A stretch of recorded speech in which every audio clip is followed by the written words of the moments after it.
ఓం నమో వెంకటేశాయ. ఆధ్యాత్మిక విశేషాలకు స్వాగతం. ముందుగా ప్రధానాంశాలు.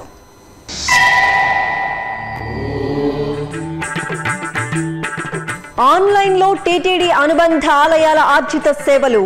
డయల్ యువర్ ఈవోలో అనిల్ కుమార్ సింఘాల్ వెల్లడి.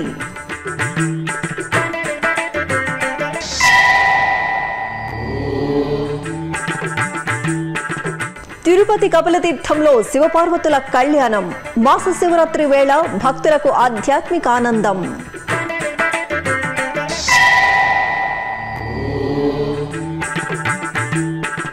తిరుచుపై గోదాదేవి దివ్య దర్శనం. ధనుర్మాస వేళ అమ్మవారి పురవీధి విహారం.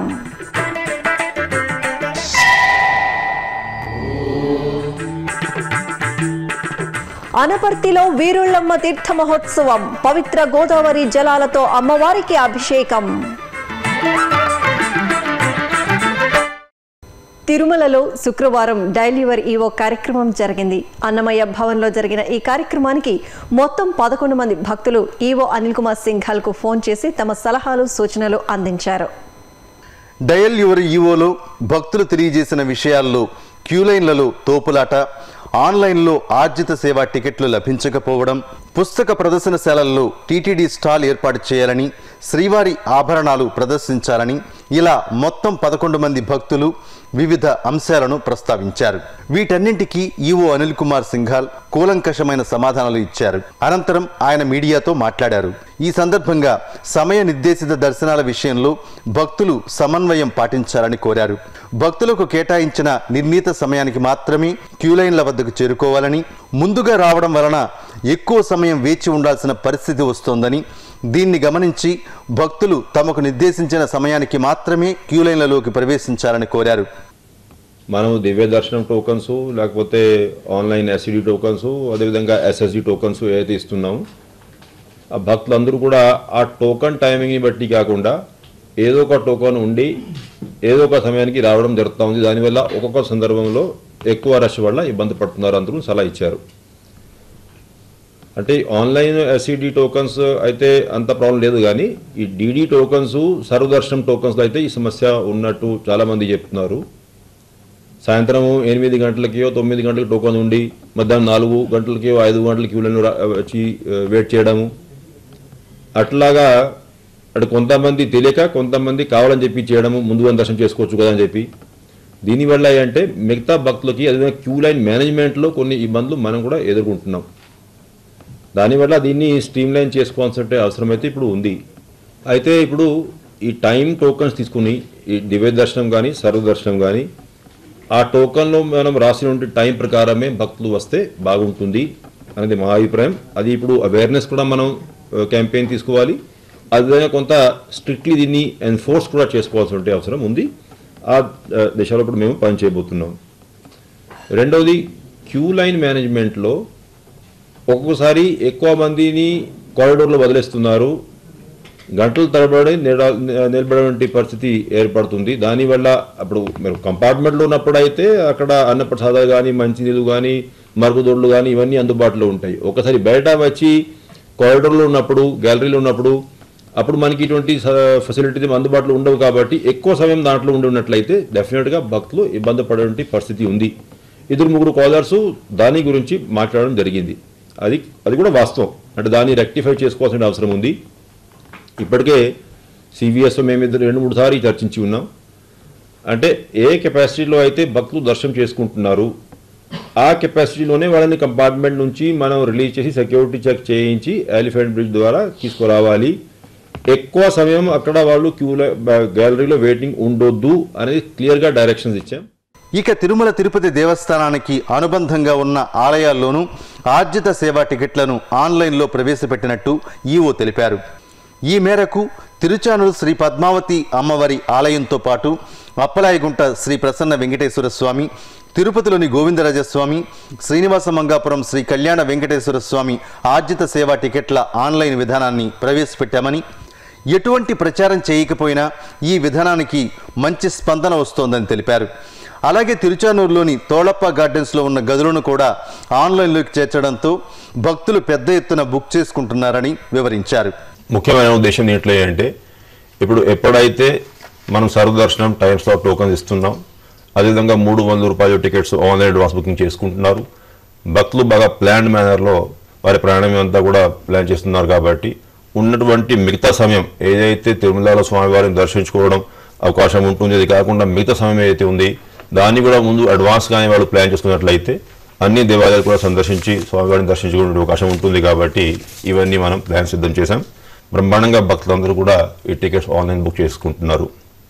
ఇక జనవరి 8, 22 తేదీల్లో వృద్ధులు, వికలాంగులకు, అలాగే జనవరి 9, 23 తేదీల్లో చంటి పిల్లల తల్లిదండ్రులకు ప్రత్యేకంగా తిరుమల శ్రీవారి దర్శన భాగ్యాన్ని కల్పిస్తున్నామన్నారు.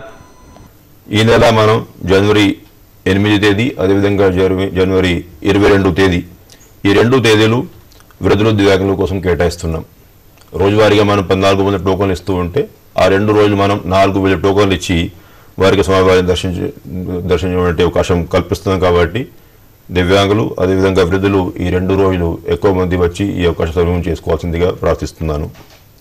అదేవిధంగా జనవరి 9 తేదీ 23 తేదీ ఈ 2 రోజులు 5 సంవత్సరాల లోపల ఉన్నటువంటి పిల్లలు వాళ్ళ తల్లిదండ్రులు కూడా ప్రత్యేక దర్శనాలు చూస్తుంటే ఏర్పాట్లు చేయడం జరిగింది. అలాగే తిరుమల తిరుపతి దేవస్థానం ఆధ్వర్యంలో కన్యాకుమారిలో నిర్మిస్తున్న శ్రీ వెంకటేశ్వర స్వామి ఆలయాన్ని ఈ నెల 27న ప్రారంభిస్తామని ఈవో తెలిపారు. ఈ మేరకు ఈ నెల 22 నుంచి 5 రోజుల పాటు మహా కుంభాభిషేకం కార్యక్రమాన్ని నిర్వహిస్తామని, అదేవిధంగా హైదరాబాద్ బంజారాహిల్స్లో నిర్మిస్తున్న శ్రీవారి ఆలయాన్ని మార్చి 13న ప్రారంభించడానికి పెద్దలు ముహూర్తం నిర్ణయించారన్నారు. తిరుపతిలోని శ్రీ గోవిందరాజస్వామి వారి ఆలయంలో శుక్రవారం తొండరప్పొడి ఆళ్వార్ తిరునక్షత్రోత్సవం ఘనంగా జరిగింది. తిరుపల్లి ఏర్చి పాసురాన్ని రచించిన ఆళ్వార్గా తొండరప్పొడి ఆళ్వార్ ప్రసిద్ధి. ఉత్సవంలో భాగంగా టీటీడీ చిన్నజీఎస్ స్వామీజీ ప్రత్యక్ష పర్యవేక్షణలో ఆచార్య పురుషులు, ఏకాంగులు, శ్రీ వైష్ణవులు తొండరప్పొడి ఆళ్వార్ సన్నిధి వద్ద దివ్య ప్రబంధ పారాయణం చేశారు. అనంతరం స్వామివారి పూలమాలను తొండరప్పొడి ఆళ్వార్కు సమర్పించి శఠారి మర్యాదలతో ధూపదీప నివేదనలు అర్పించారు. తిరుపతిలోని ప్రముఖ శైవక్షేత్రంగా భాసిల్లుతున్న కపిలతీర్థం శ్రీ కపిలేశ్వర స్వామివారి ఆలయంలో కామాక్షి సమేత శ్రీ కపిలేశ్వర స్వామి కళ్యాణం కమనీయంగా జరిగింది. మాస శివరాత్రిని పురస్కరించుకుని ఆలయంలోని కళ్యాణోత్సవ మండపంలో పీఠంపై శ్రీ కామాక్షి సమేత శ్రీ కపిలేశ్వర స్వామి వారిని కొలువుతీర్చి పట్టు వస్త్రాలు, స్వర్ణాభరణాలు, పలు రకాల పుష్పమాలలతో శోభాయమానంగా అలంకరించి కొలువుతీర్చారు. అనంతరం అర్చకులు గణపతి పూజ, కలశ పూజ, పుణ్యాహవచనం తదితర వైదిక క్రతువులను నిర్వహించి శివపార్వతుల కళ్యాణాన్ని వేద మంత్రాలు, మంగళ వాయిద్యాల నడుమ శాస్త్రోక్తంగా నిర్వహించారు. భక్తులు శివపార్వతుల కళ్యాణాన్ని వీక్షించి తరించారు. ఆధ్యాత్మిక రాజధాని తిరుపతిలోని శ్రీ గోవిందరాజస్వామి ఆలయంలో గోదాదేవి అమ్మవారి తిరుచి ఉత్సవాన్ని ఘనంగా నిర్వహించారు.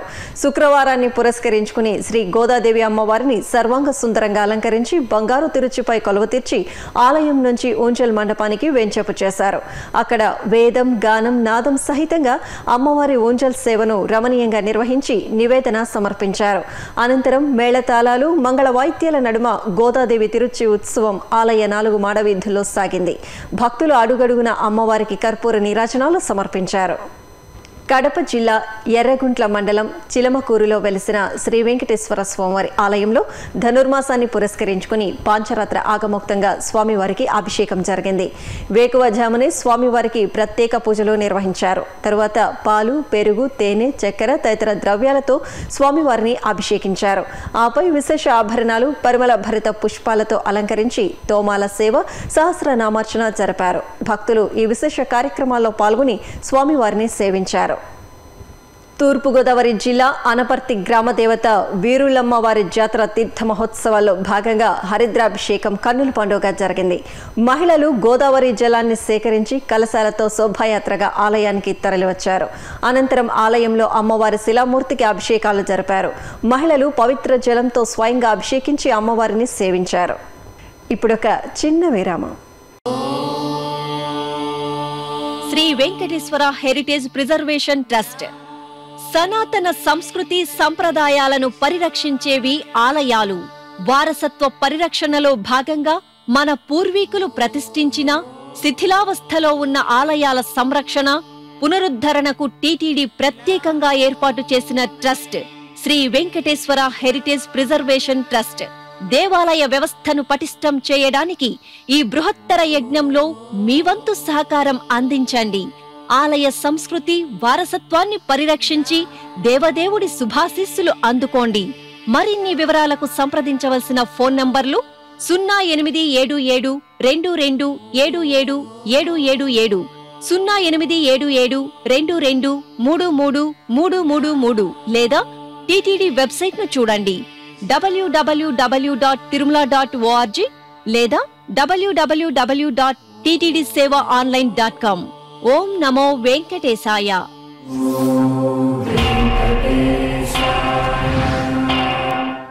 ఆధ్యాత్మిక విశేషాలకు తిరిగి స్వాగతం. కరీంనగర్ జిల్లా లలితాపూర్ గ్రామంలో వెలిసిన పురాతన శ్రీ సీతారామచంద్ర స్వామివారి దేవాలయంలో ఆలయ శిఖర ప్రతిష్టాపన కార్యక్రమాన్ని శాస్త్రోక్తంగా నిర్వహించారు. ఉదయాత్పూర్వమే స్వామివారికి ఫల పంచామృతాలతో అభిషేకాలు జరిపారు. అనంతరం సుదర్శన చక్రానికి పంచసూక్తాలతో అభిషేకాలు నిర్వహించారు. ఆ తరువాత శిఖర ప్రతిష్టాపన కార్యక్రమాన్ని ఆగమోక్తంగా జరిపి పూర్ణాహుతి సమర్పించారు. భక్తులు భక్తి శ్రద్ధలతో ఈ కార్యక్రమాల్లో పాల్గొని స్వామివారి కృపకు పాత్రులయ్యారు. అలాగే చైతన్యపురి కాలనీలోని శ్రీ మహాలక్ష్మి అమ్మవారు భక్త శోభితంగా దర్శనమిచ్చింది. ధనుర్మాసాన్ని పురస్కరించుకుని అమ్మవారికి ప్రత్యేక పూజలు నిర్వహించారు. ప్రాతకాలమే ఫల పంచామృతాలతో అభిషేకాలు జరిపి పరిమళ భరిత పుష్పాలతో చక్కగా అలంకరించి దర్శన భాగ్యం కల్పించారు. మహిళలు అమ్మవారికి ప్రత్యేక పూజలు జరిపారు. భక్తులు అమ్మవారిని దర్శించుకుని భక్తి శ్రద్ధలతో సేవించారు. తూర్పుగోదావరి జిల్లాలోని పలు ఆలయాలు ఆధ్యాత్మిక శోభతో ప్రకాశించాయి. ధనుర్మాసాన్ని పురస్కరించుకుని ఆయా ఆలయాల్లో స్వామి అమ్మవార్లకు ప్రత్యేక పూజలు నిర్వహించారు. ఇప్పుడు ఆ విశేషాల సమాహారం మీకోసం. తూర్పుగోదావరి జిల్లా తుని మండలం ఎస్ అన్నవరం గ్రామంలో వెలిసిన ప్రసన్న వెంకటేశ్వర స్వామి ఆలయంలో ధనుర్మాస పూజా మహోత్సవాలు వైభవంగా జరుగుతున్నాయి. ఈ సందర్భంగా భక్తులు గోదాదేవి వ్రతాలను భక్తి శ్రద్ధలతో ఆచరించారు. ఇందులో భాగంగా గోదాదేవి అమ్మవారిని చక్కగా అలంకరించి ప్రత్యేక వేదికపై కొలువు తీర్చారు. ఆపై అర్చకుల వేద మంత్రోచ్చారణల నడుమ భక్తులు గోదాదేవి వ్రతాన్ని పూర్తి చేశారు. ఆపై ఆలయంలో దీపాలంకరణ చేశారు. దీపకాంతులతో ఆలయ ప్రాంగణం దేదీప్యమానంగా ప్రకాశించింది. అలాగే కత్తిపూడి గ్రామంలో గల శివాలయంలో మాస శివరాత్రిని పురస్కరించుకుని స్వామికి ప్రత్యేక పూజలు జరిపారు. ఈ సందర్భంగా స్వామివారిని ఫలపంచామృతాలు గంధంతో అభిషేకించి పుష్పమాలలతో అలంకరించారు. ఆపై ధూపదీప నైవేద్యాలను సమర్పించి హారతులు అందజేశారు. అలాగే ఉపాలయంలో కొలువు తీరిన శ్రీ విశాలాక్షి అమ్మవారిని ప్రత్యేకంగా అలంకరించారు. భక్తులు స్వామి అమ్మవార్లను దర్శించుకుని పునీతులయ్యారు. ఇక ఎస్ అన్నవరం గ్రామంలో వెలిసిన శ్రీ ప్రసన్న వెంకటేశ్వర స్వామి ఆలయంలో తిరుప్పావడ సేవను భక్తి శ్రద్ధలతో నిర్వహించారు. పులిహోరతో స్వామి రూపాన్ని తీర్చిదిద్ది పలు రకాల పదార్థాలు పుష్పమాలలతో చక్కగా అలంకరించారు. భక్తులు ఎంతో భక్తి శ్రద్ధలతో ఈ కార్యక్రమంలో పాల్గొని స్వామిని దర్శించుకుని పునీతులయ్యారు. అలాగే తోడంగి మండలం ఏ కొత్తపల్లిలో ధనుర్మాసాన్ని పురస్కరించుకుని నగర సంకీర్తన జరిగింది. శ్రీ సీతారామలక్ష్మణులను పల్లకీపై వేయించేపు చేసి భక్తుల కోలాటాలు చెక్క భజనల నడుమ గ్రామ వీధుల్లో ఊరేగించారు. ఈ సందర్భంగా చిన్నారులు సంప్రదాయ వస్త్రాలను ధరించి చేసిన కోలాటాలు భజనలు అందరిలో ఆధ్యాత్మిక భావాన్ని నింపాయి. నిజామాబాద్లోని శ్రీ పెద్ద పోచమ్మ ఆలయంలో మార్గశిర మాస పూజలు ఘనంగా జరిగాయి. ఈ సందర్భంగా అమ్మవారికి ప్రత్యేక అభిషేకాలు నిర్వహించి పుష్పమాలలతో సుందరంగా అలంకరించారు. తరువాత కుంకుమార్చనలు జరిపి హారతులు సమర్పించారు. ఆపై ప్రత్యేక పూజలు జరిపి ధూపదీప నైవేద్యాలను సమర్పించారు. భక్తులు అమ్మవారిని దర్శించుకుని తీర్థప్రసాదాలు స్వీకరించారు. అమ్మవారిని దర్శించుకోవడానికి వచ్చిన భక్తులతో ఆలయం శోభిల్లింది. తూర్పుగోదావరి జిల్లా ఊబలంకలో వెలిసిన శ్రీ కనక మహాలక్ష్మి అమ్మవారి ఆలయంలో శ్రీ వెంకటేశ్వర స్వామివారి కళ్యాణం నేత్రపర్వంగా జరిగింది. ధనుర్మాసాన్ని పురస్కరించుకుని లోక కళ్యాణార్థం స్వామివారి కళ్యాణాన్ని నిర్వహించారు. ఈ సందర్భంగా శ్రీ భూ సమేత శ్రీవారి ఉత్సవమూర్తులను చక్కగా అలంకరించి గ్రామోత్సవం జరిపారు. అనంతరం ఉత్సవ వేదికపై స్వామి అమ్మవార్లను కొలువతీర్చి విశ్వక్సేన పూజ, పుణ్యహవచనం, కన్యాదానం తదితర వైదిక క్రతువులను జరిపారు. ఆ తరువాత మేళతాళాలు, మంగళ వాయిద్యాల నడుమ అర్చకులు స్వామివారి కళ్యాణాన్ని కమనీయంగా నిర్వహించారు. భక్తులు కళ్యాణాన్ని కనులారా తిలకించి స్వామి అమ్మవార్ల ఆశీస్సులు అందుకున్నారు. నెల్లూరు జిల్లా గూడూరులోని వైష్ణవాలయాల్లో ధనుర్మాసాన్ని పురస్కరించుకుని ప్రత్యేక పూజలు అభిషేకాలు నిర్వహిస్తున్నారు. ఇందులో భాగంగా పట్టణంలోని చెన్నకేశవ స్వామి ఆలయం, కోదండరామస్వామి వారి దేవాలయాల్లో వేకువజామునే విశేష పూజలు జరిపారు. భక్తులు స్వామి అమ్మవార్లను దర్శించుకుని తిరుప్పావైని పారాయణం చేశారు. విశాఖపట్టణంలో కొలువైన శ్రీ విజయ గణపతి సమేత శ్రీ విజయదుర్గాదేవి ఆలయంలో శుక్రవార పూజలను ఘనంగా నిర్వహించారు. తొలుత అమ్మవారికి పంచామృతాలతో అభిషేకాలు నిర్వహించి పుష్పశోభితంగా అలంకరించారు. తరువాత అర్చకులు కుంకుమార్చనలు, పుష్పార్చనలు జరిపి హారతులు సమర్పించారు. భక్తులు అమ్మవారిని దర్శించుకుని పసుపు, కుంకుమలు సమర్పించి తీర్థప్రసాదాలు స్వీకరించారు. అలాగే దీనదయాళపురంలోని శ్రీ విజయదుర్గాదేవి ఆలయం ఆధ్యాత్మిక శోభతో దర్శనమిచ్చింది. ఆలయంలో అమ్మవారికి విశేష పూజలు నిర్వహించారు. తరువాత అమ్మవారిని చక్కగా అలంకరించి దర్శన భాగ్యం కల్పించారు. భక్తులు అమ్మవారిని దర్శించుకుని భక్తి ప్రపత్తులతో ప్రణమిల్లారు. ప్రసిద్ధ పుణ్యక్షేత్రం ఉపమాకల్లోని శ్రీ వెంకటేశ్వర స్వామివారికి ధనుర్మాసాన్ని పురస్కరించుకుని గరుడ సేవను వేడుకగా నిర్వహించారు. నిత్య పూజ కైంకర్యాలు ముగిసిన పిదప శ్రీదేవి భూదేవి సమేత శ్రీవారి ఉత్సవమూర్తులను సర్వాంగ సుందరంగా అలంకరించి గరుడ వాహనంపై కొలువ తీర్చారు. అలాగే గోదాదేవి అమ్మవారిని పల్లకిపై కొలువదీర్చి మేళతాళాలు, మంగళ వాయిద్యాల నడుమ పురవీధుల్లో ఊరేగించారు. భక్తులు స్వామి అమ్మవార్లను దర్శించుకుని కర్పూర హారతులు సమర్పించారు. అలాగే విశాఖ నగరంలో కొలువు తీరిన శ్రీ కనక మహాలక్ష్మి అమ్మవారి ఆలయం భక్తులతో శోభిల్లింది. మార్గశిర మాసాన్ని పురస్కరించుకుని ప్రాతకాలమే అమ్మవారికి ప్రత్యేక పూజలు నిర్వహించారు. అనంతరం అమ్మవారికి సహస్ర ఘటాభిషేకాన్ని జరిపారు. భక్తులు అమ్మవారిని దర్శించుకుని పసుపు, కుంకుమలు సమర్పించి మొక్కులు చెల్లించుకున్నారు. గుంటూరు బృందావన్ గార్డెన్స్లోని శ్రీ వెంకటేశ్వర స్వామివారి దేవాలయంలో ధనుర్మాసాన్ని పురస్కరించుకుని దీపోత్సవాన్ని నేత్రపర్వంగా నిర్వహించారు. ఇందులో భాగంగా స్వామివారికి ప్రత్యేక పూజలు జరిపారు. తరువాత ఆలయంలో దీపాలను వెలిగించి దీపోత్సవాన్ని జరిపారు. నామం శంఖుచక్రాల ఆకారంలో వెలిగించిన దీపాల వెలుగుల్లో ఆలయం దేదీప్యమానంగా ప్రకాశించింది. హైదరాబాద్ మౌలాలీలోని శ్రీరంగనాథ స్వామివారి ఆలయంలో ధనుర్మాసోత్సవాల్లో భాగంగా అధ్యయనోత్సవాలను నిర్వహిస్తున్నారు. ఈ సందర్భంగా శ్రీరంగనాథ స్వామి మూలమూర్తి, ఉత్సవమూర్తులకు అర్చకులు విశేష అర్చనలు, ఆరాధనలు జరిపారు. స్వామివారి సన్నిధిలో ఆళ్వారులు, గోదాదేవి ఉత్సవమూర్తులను కొలువతీర్చి భాగవతోత్తములు, నాలాయిర దివ్య ప్రబంధం, ఆళ్వార్ దివ్య ప్రబంధాలను పారాయణం చేశారు. అలాగే అమీర్పేటలోని శ్రీ కనకదుర్గమ్మ ఆలయం ప్రత్యేక శోభతో దర్శనమిచ్చింది. ధనుర్మాసాన్ని పురస్కరించుకుని అమ్మవారికి ప్రత్యేక అలంకరణలు, అర్చనలు నిర్వహించారు. అష్టభుజాలతో ఆయుధాలను ధరించి అభయ హస్తంతో దర్శనమిస్తున్న శ్రీ కనకదుర్గమ్మ వారికి అష్టోత్తర శతనామార్చనలు, కుంకుమార్చనలు జరిపి మంగళహారతులు సమర్పించారు. తన పాసురాలతో రంగనాథుని అర్చించి ఆ రంగనాథుడినే తన పతిగా చేసుకున్న భక్తి సాధ్వి గోదాదేవి ధనుర్మాసంలో ఆండాల్ తల్లి రోజుకో పాసురంతో రంగనాథుడిని అర్చించింది. ఆ పాసురాల మహిమ అనన్యం. మరి ఈరోజు పాసురం అర్థమేమిటో తెలుసుకుందామా?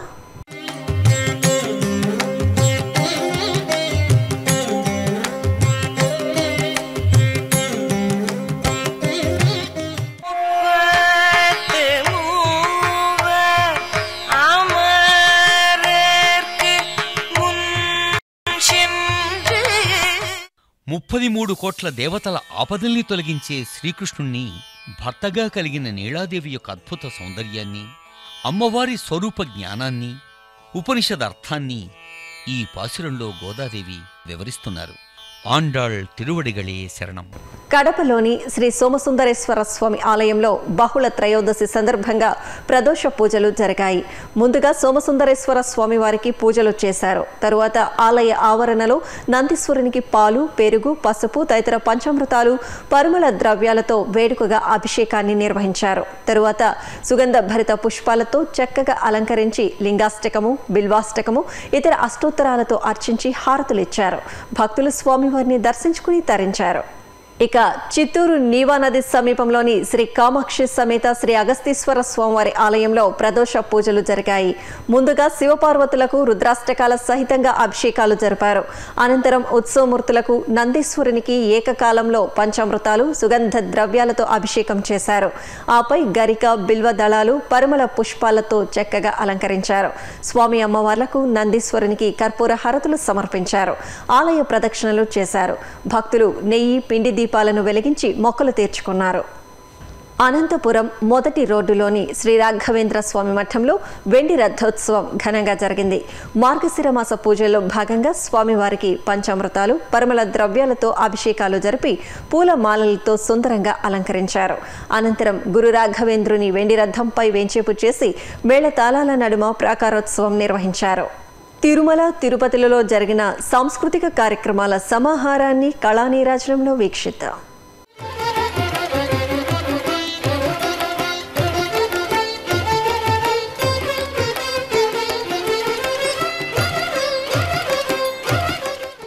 తిరుమల నాదనీరాజనం వేదికపై శుక్రవారం సాయంత్రం వీణ వాయిద్య కచేరీ జరిగింది. పారుపల్లి సుజన బృందం వీణ వాయిద్యం శ్రీవారి భక్తులను అలరించింది.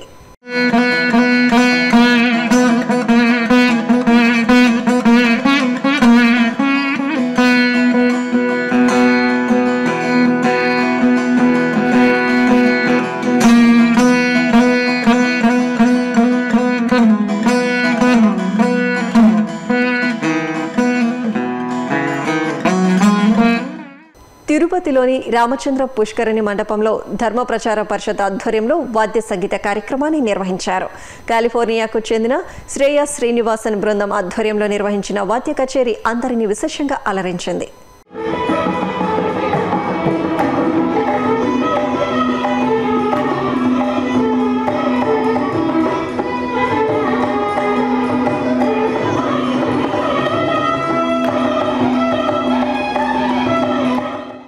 తిరుమలలో శ్రీవారి దర్శనం, వాతావరణం తదితర విశేషాలను ఇప్పుడు తిరుమల సమాచారంలో తెలుసుకుందాం. ఇప్పటి వరకు సుమారు 59,000 మంది భక్తులు శ్రీవారి దర్శనం చేసుకున్నారు. సాధారణ సర్వదర్శనం భక్తులు 14 కంపార్ట్మెంట్లలో వేచి ఉన్నారు. సర్వదర్శనం టోకెన్ గల భక్తులకు నిర్ణీత సమయంలో దర్శనం పూర్తవుతోంది. శ్రీవారి మెట్టు మార్గంలో ఉదయం 6 గంటల నుంచి సాయంత్రం 6 గంటల వరకు భక్తులను అనుమతిస్తారు. ఇక తిరుమల వాతావరణం గరిష్ట ఉష్ణోగ్రత 25 డిగ్రీల సెల్సియస్, కనిష్ట ఉష్ణోగ్రత 12 డిగ్రీల సెల్సియస్గా నమోదైంది. ఆధ్యాత్మిక విశేషాలు ఇంతటితో సమాప్తం. తిరిగి రేపు ఉదయం 9 గంటలకు ప్రసారమయ్యే ఆధ్యాత్మిక విశేషాల్లో మళ్ళీ కలుసుకుందాం. ఓం నమో వెంకటేశాయ.